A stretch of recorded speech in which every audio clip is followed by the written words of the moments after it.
Say we love we country, but every now and then, instead of we big up the positives, we are big up the bad things them. So choosy this day, what you wanna do? If you're building up Jamaica, I'll be step by step with you. So put your hand on your heart if you love Jamaica. Lift up Jamaica, build up Jamaica. Wave your hands if you love Jamaica. Oh, sweet Jamaica, sweet Jamaica, make with me Jamaica. Place your hand over your heart. Are you feeling anything?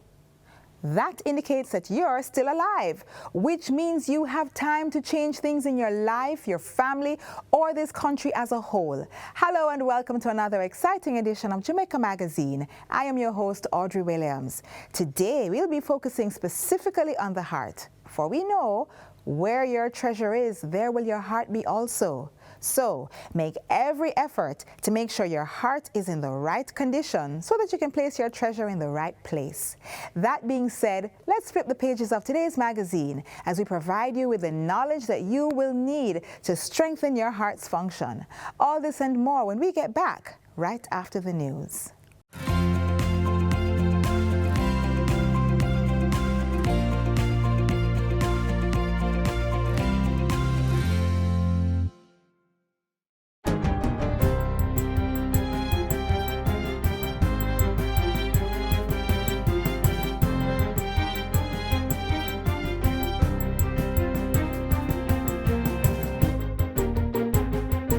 Good day, I'm Theodore Henry, and this is your JIS News for Friday, February 9, 2024. 499 candidates were nominated yesterday to contest the local government elections scheduled for February 26. This includes 496 candidates vying for seats in the 228 electoral divisions island-wide.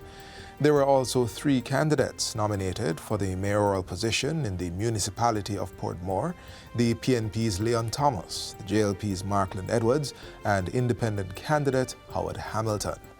The Jamaica Labour Party and the People's National Party each entered a full slate of candidates to contest the polls. The United Independence Congress, UIC, nominated 4 candidates. 36 independent candidates were also nominated to contest the elections in 34 electoral divisions. Jamaica has welcomed a new flight service that provides a greater opportunity to connect with the Caribbean. Over 70 passengers and crew arrived in Kingston on Wednesday aboard Inter-Caribbean Airways' inaugural flight from Bridgetown, Barbados. In a statement read by Odette Dyer, Regional Director of the JTB, Tourism Minister Edmund Bartlett said the increasing connectivity would contribute to Jamaica's goal of reaching 5 million visitors by 2025. According to the tourism chief, this event is a true testament to the confidence that the country's airline partners have in destination Jamaica. Director of Tourism Donovan White adds that the service is a boon to both countries with their shared appeal to tourists. The airline will be offering non-stop weekly flights from Bridgetown, Barbados to the Norman Manley International Airport in Kingston on Mondays, Wednesdays, and Fridays, with return flights on Tuesdays, Thursdays, and Saturdays. Transport Minister Darrell Vaz says the government may need to look into a public-private partnership arrangement to address some of the issues at various transport centers. He was speaking during a recent tour of the Falmouth Transport Center, where he lamented the fact that commuters had to contend with shelterless bays that exposed them to the elements. If you can get the private sector through the advertising companies and other big brands to put in infrastructure and get the opportunity to brand when you have 20,000 people moving through Falmouth Transport Center a day, that is 20,000 potential customers for them. So the municipal corporation would still have the autonomy to run it, but they would be able to earn much more fees out of it than they're earning now and put that back into the maintenance and expansion of it. While noting that responsibility does not rest directly with the Transport Ministry, he commits to relaying with the Minister of Local Government and raising the matter at Cabinet so they can draft a plan to address the issue. Minister Vaz contends that once a plan is drafted, it could be used as a template to address other transport centers across the island. The Jamaica Fire Brigade is set to train an additional 300 firefighters this year. Commissioner of the brigade, Stuart Beckford, announced the development during a recent JIS think tank. He says this is being done to increase the department's reach and services throughout the island. We have also taken on a training program through the University of Technology, where we are training our firefighters in the development and application review process. That is something that is being overseen by the Ministry of Local Government. The training will be provided by the Institute of Fire Engineers.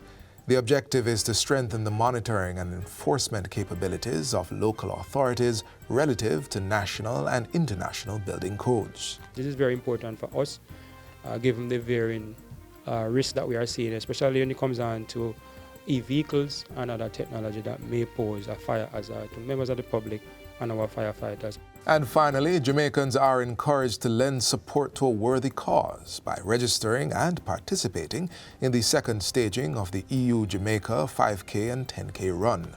It is slated for Sunday, March 10 in downtown Kingston. Registration for the event is now open and will close on February 29. The event is being held under the theme All Together Against Crime and Violence and aims to bring together about 3,000 participants. This year's patron is Olympian Megan Tapper, who copped Jamaica's first medal in the 100-meter hurdles at the 2020 Tokyo Summer Olympics.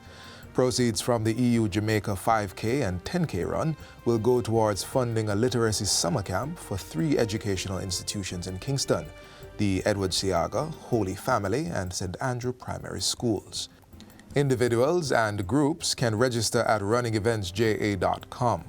The cost per participant is $2,000 and covers a race day t-shirt and bib with a chip. And that's it for JIS News Today. I'm Theodore Henry. Thanks for watching.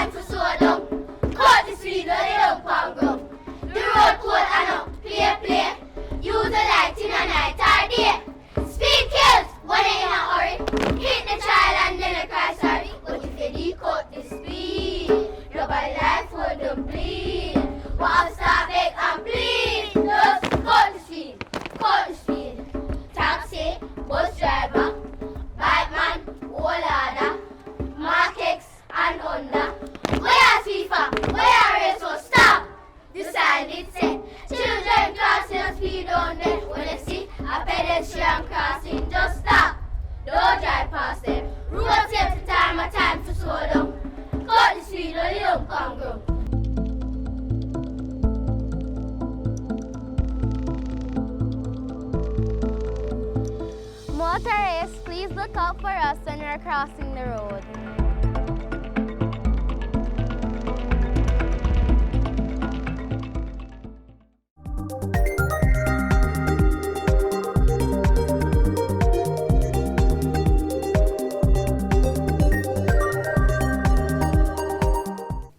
Thank you for staying with us. 2024 is the year of productivity. The Prime Minister has proclaimed it several times, but as you'll see in our next feature, productivity will not start this year, but rather amplify, because we've already been on this journey.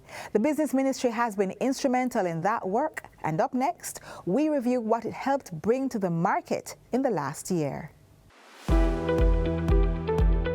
The Ministry of Industry, Investment and Commerce blazed a trail of achievements in 2023 on its mission to foster local business growth, investments, and increased export.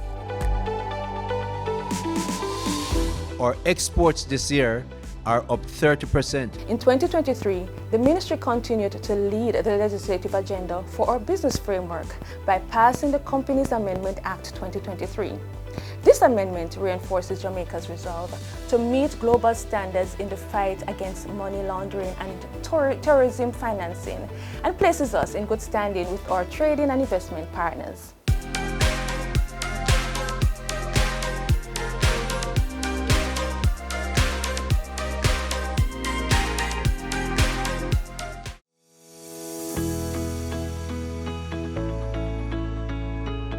I think for us, one of the big achievements was the launch of the Jamaica Business Gateway in May.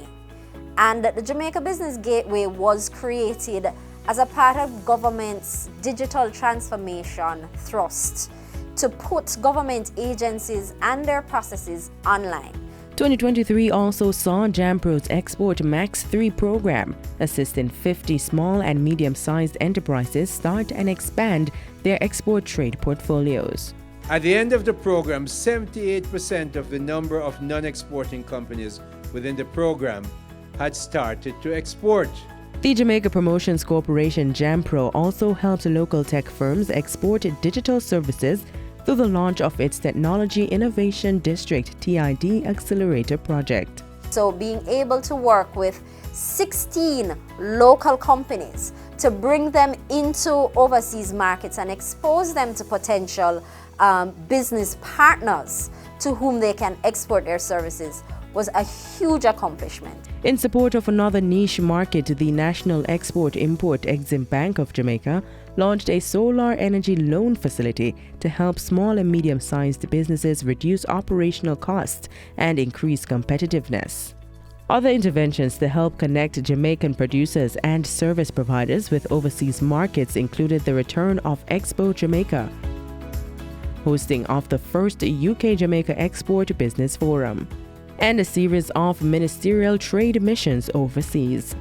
A lot of business was done between Jamaican businesses and Jamaican and other businesses that are in here in Jamaica. So that was a plus. Throughout those missions, JAMPRO facilitated 85 companies, or just around 125 persons, in meeting other business people in various countries.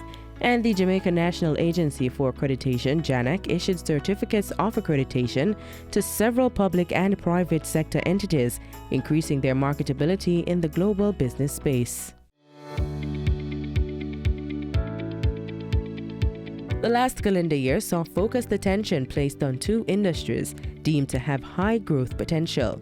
The Jamaica Business Development Corporation JBDC launched a $72,000 project to validate the island's cultural and creative industries through economic impact assessments. A $1 billion Jamaica Screen Fund was also announced to provide financing for the development and production of film and television shows in the country. During the year, the ministry announced plans to implement the Alternative Development Program 2.0 and the Cultivators Transitional Special Permit and Pilot Project. This will provide support and allow 16 communities and about 128 farmers to benefit from the medical cannabis industry. Each participating community will be required to sell output to a licensed person who has a license from the CLA. Multi-level and multifaceted support was provided to micro, small and medium-sized enterprises, MSMEs. Partnering with the European Union, the ministry launched a program to integrate digital tools into the operations of over 2,000 MSMEs that will boost efficiency and productivity. Additionally, the ministry mobilized grants to strengthen 50 women-owned businesses in rural Jamaica, promoting their growth and formalization. 368 micro-enterprises across 8 communities also benefited from business development grants. This was done through the Integrated Community Development Project, ICDP2, and organized by the Jamaica Social Investment Fund, JSIF. The grants not only support the provision of equipment, the grants provide customer service training, market training, financial management training, legal training, business records. These are all the things that sustain your businesses. We thank you so much for really believing, and not only believing, but taking a step further to investing in us. It gives us the push to further invest in ourselves. A grant funding partnership also took place between the Development Bank of Jamaica DBJ and the Jamaica Business Development Corporation JBDC.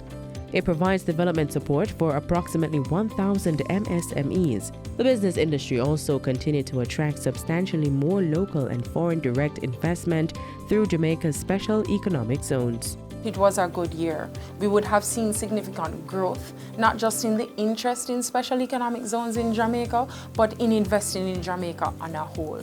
and we have about 47 key projects that we're looking at, and they are in areas of green build, sustainable development, sustainable energy type of projects that we are seeing in the special economic zone space. You would have seen a lot more streamlining of our business processes. We were ISO 9001:2015 certified, which has resulted in more ease in how we undertake our application process. Several new BPO facilities were opened.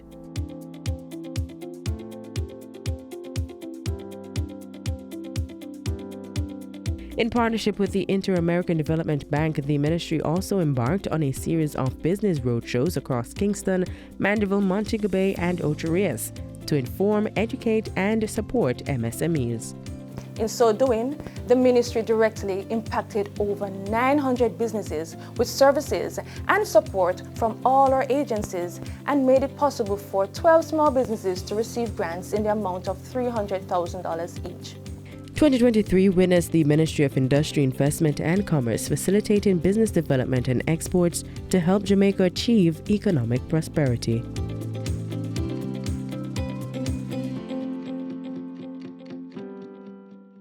Sign with me. 1, 2, 3, 4, 5, 6, 7, 8, 9, 10. Sign with me. You may have heard the expression, the heart of a lion, which characterizes someone who is typically brave and self-assured. This kind of heart is being used metaphorically, as you'll witness in students as young as 4 years old as they maneuver through the game of chess.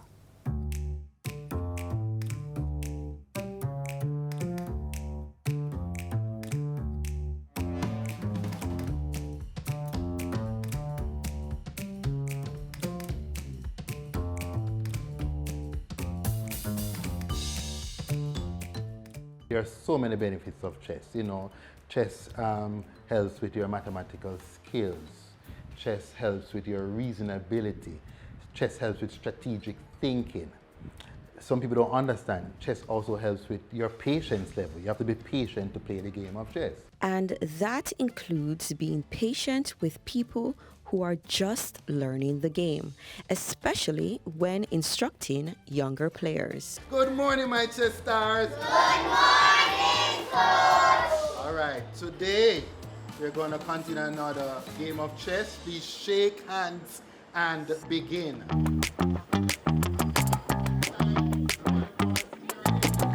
Here at Dunrobin Christian Academy, students are offered the opportunity to learn this highly analytical game through the school's chess program. Starting from as early as 4 years old, they are learning how to think critically while keeping their composure in high-pressure situations.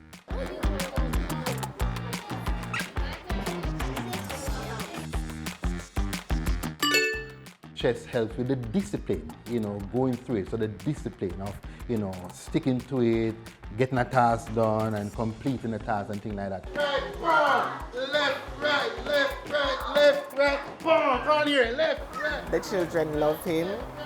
He makes chess fun, exciting, and so the children look forward to having him every week. The Ministry of Education has changed the curriculum in that students are now encouraged to think more critically. In the past, when we were doing the GSAT program, it was not as geared towards that. Now with the PEP program, where they have to do what you call performance tasks and ability, their critical thinking skills is something that must be emphasized. And I think that chess is one way of getting the children to be more critical thinkers. The mission of the school is to create students who are well-rounded. That's one. And of course, we want to ensure that we offer them a holistic education that allows them to operate in a global environment. We have an honor roll system here where we recognize students who are producing an average of 90% and over in their exams, midterm and end of term. And of course, we have noticed that the children who play chess, they are generally on the honor roll. As long as I am here, I know that chess will continue to be a part of our program, and I want to encourage parents as well. Even if chess is not offered at the school, they can get their children as a part of a program, because I know that there are programs outside of school, so parents can get involved.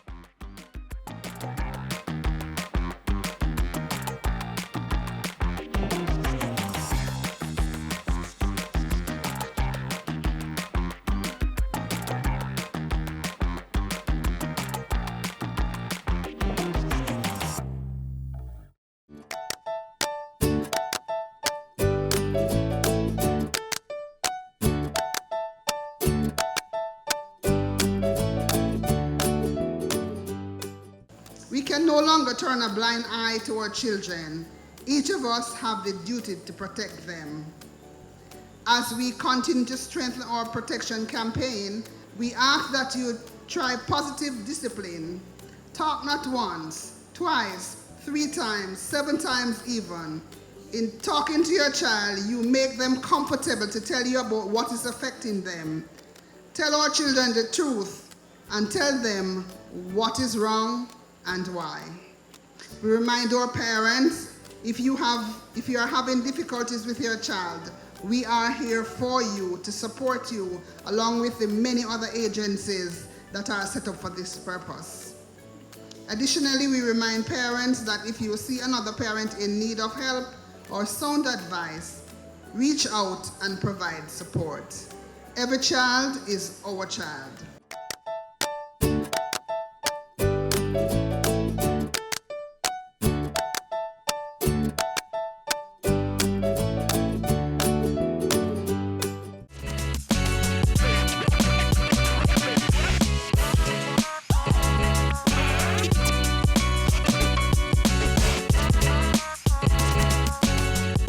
When was the last time you checked the physical state of your heart? If you're hunting for an answer, it's likely not recent. Don't waste any more time. If you need any further encouragement, just watch.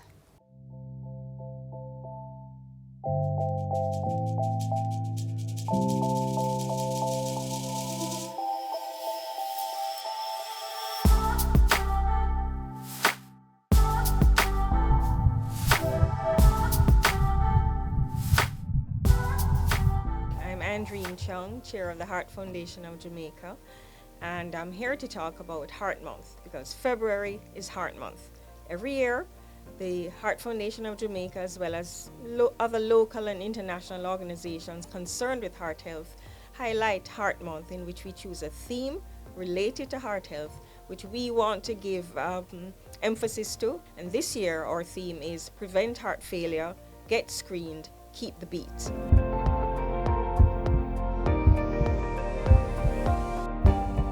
Heart failure means that the heart is not working as effectively or efficiently as it should, and so it does not efficiently keep the circulation of blood and fluids around the body as it should.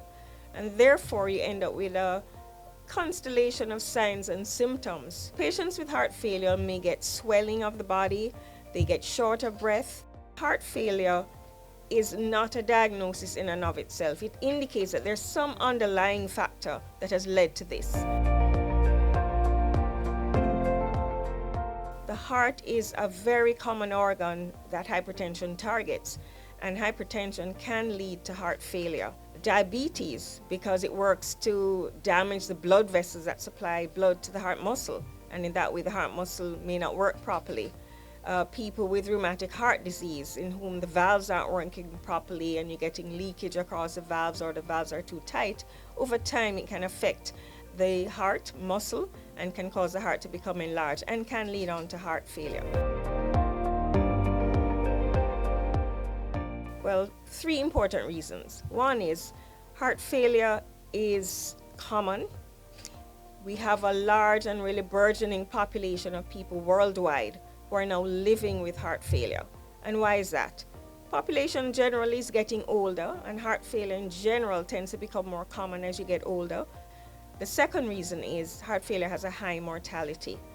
We now have very good drugs for treating heart failure, but the mortality is still high, and if we don't treat heart failure properly, it can certainly shorten your life. And the other reason is it can be preventable, and that's the most important reason. The easiest way is to identify the underlying factors which can lead on to heart failure and treat them properly. So you need to go and get screened, check your blood pressure, get your ECG done, check your blood sugar, check your cholesterol. These are the underlying conditions, or these are the underlying risk factors that can lead on to heart failure. So identify the risk factors, because you can, in a lot of circumstances, prevent the onset of heart failure. Heart failure is not inevitable if you have one of these conditions, but you have to be aware and you have to be willing to do what it takes to prevent heart failure. Don't become a statistic.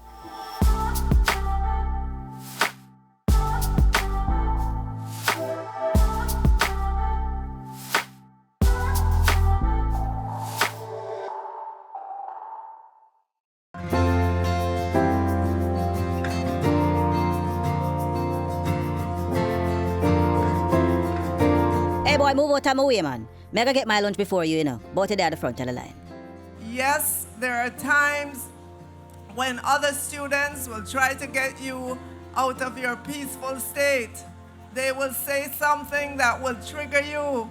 They will cut in front of the line at lunch or wherever you are, and that will get you upset. But remember, you have control over your reaction to what happens to you. You have no control over what other people will do. Peace Day in schools must act as a conduit to inspire young people to become the driving force behind the vision for a united and sustainable Jamaica.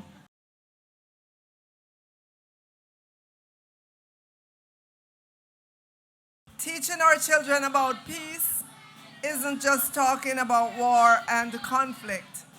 Peace is about kindness, fairness, inner peace, respect for the environment, and so much more. Thoughts, words, gestures of unanimity create a mentality and a culture of peace and a respectful, honest, and cordial atmosphere. No place more that we'd like to see peace than in our schools.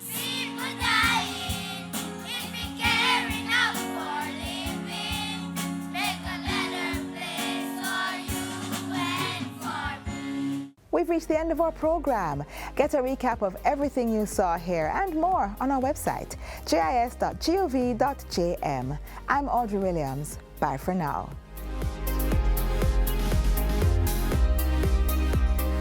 This has been a production of the Jamaica Information Service, the voice of Jamaica.